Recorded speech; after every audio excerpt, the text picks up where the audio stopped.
Hello everyone. Again, I'm here to teach you one more topic of computers. So today we're going to start with the topic parts of computer system. Okay, this is the part 1 for the same topic. Today we will cover only two parts from the topic, that is input and the output devices. Rest we will cover in the second part. I hope it is clear to you. So first of all, we'll discuss what are the parts of the computer. A computer has various parts, and each part performs a specific function, such as input devices, output devices, central processing unit and memory, motherboard, expansion cards, storage devices, ports and connections. Let's discuss the input devices in detail. Input devices are used to provide information to a computer, such as typing a letter or giving instructions to a computer.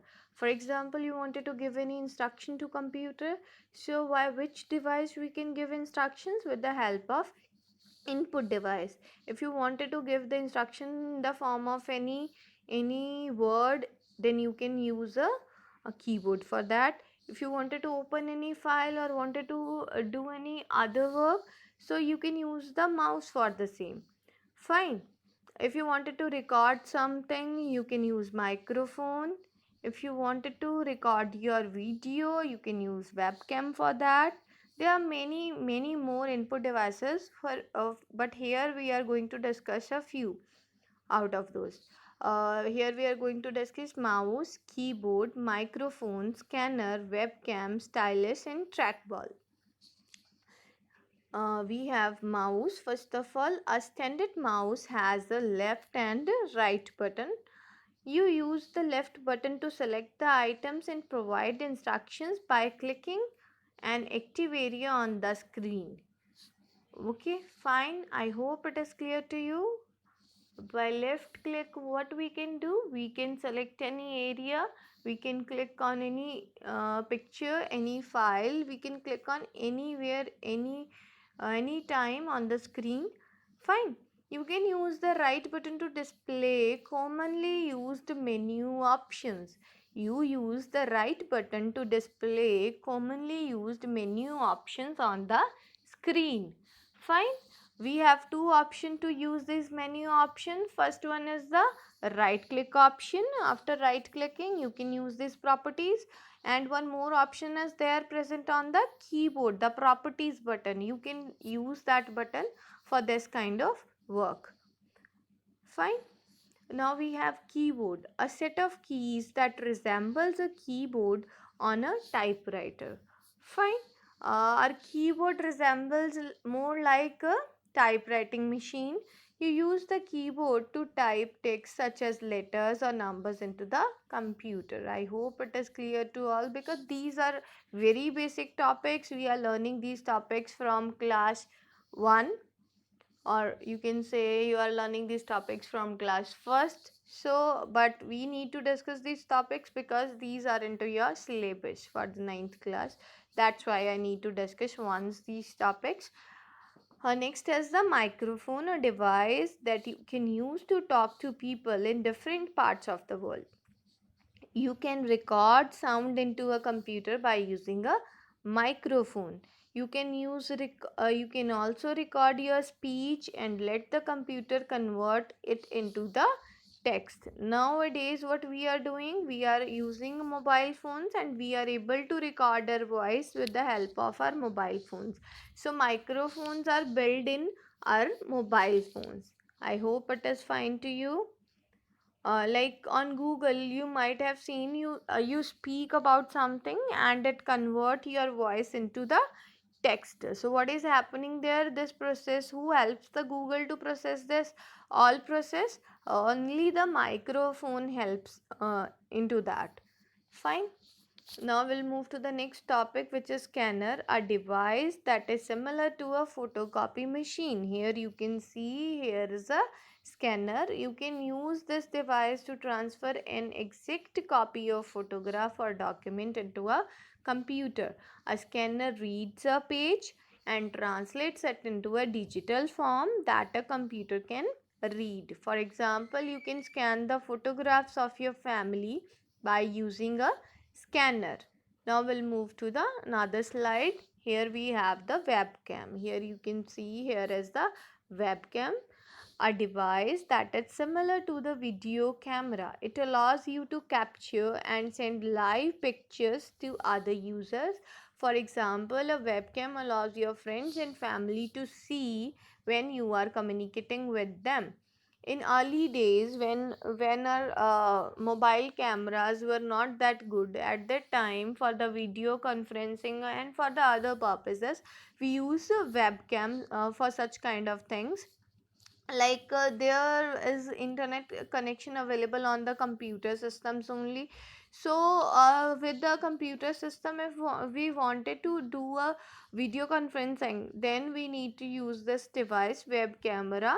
We need to place this web camera at the top of our monitor, or you can say at the top of your computer screen. Fine.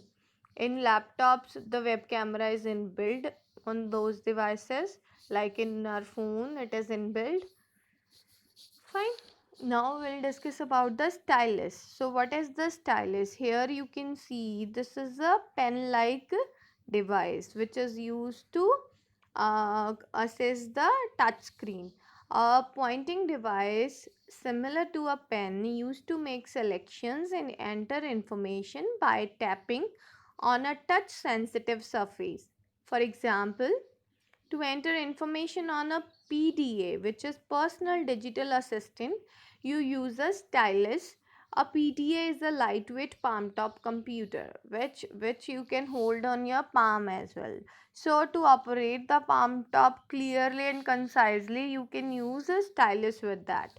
You might have seen initially when the touchscreen mobiles came into the market, with every touchscreen mobile there is a stylus with them. Okay, so you need to operate with that stylus to that touch screen. But nowadays we are using touch screen with our fingers on a very fine note. But for a very, like, if you wanted to write something on the screen very clearly, then you can use the stylus for that. If you wanted to draw anything on your screen with it, then you can also use the stylus. Then we have a trackball. Here you can see in the picture, this green color thing is known as the trackball, a pointing device that is an alternative to a mouse. A trackball consists of a ball that is rotated to move the pointer on the computer screen. You can use the trackball when you have a limited disk space. For which purpose we can use the trackball? When you have a limited space, you are unable to move your mouse comfortably. In that case, you can use trackball for that. It acts like same as the mouse. It is used to move the pointer over the screen. In many games we also make the use of trackball. Fine. Initially in the mouse we were using the trackball, but nowadays those mouse were not in the trend. These kind of things are in the trend. Fine. Now we'll discuss about the output devices. You use output devices to get feedback from a computer after it performs a task. Some examples of the output devices are as follow: monitor, printer, speaker and headphones. Now we'll discuss about the monitor. Here is the device monitor which you can see in the picture. A device that is similar to a television. It is used to display the information in the visual form using text and the graphics. Fine. Now we have printer, a device that you use to transfer text and images from a computer to paper or to another medium such as a transparency films. You can use printer to create the paper copy of whatever you see on your monitor. Here is the printer. Whatever you can see on your computer screen, you can take the print out of that particular thing, whether it is a text file, whether it is a picture, whether it is a screenshot from any video, or whatever you can see on your screen, you can take the print out of the same. Fine. Now we'll move to the next slide. Here we have the speaker and the headphone. Here you can see these are the external speakers, and this is the headphone, and here is the microphone attached with the headphone. A device that allows you to hear sound. Speakers may either be external or built in into a computer. I hope it is clear to you. This is for the today's session. I hope we are done with it. Thank you so much, everyone.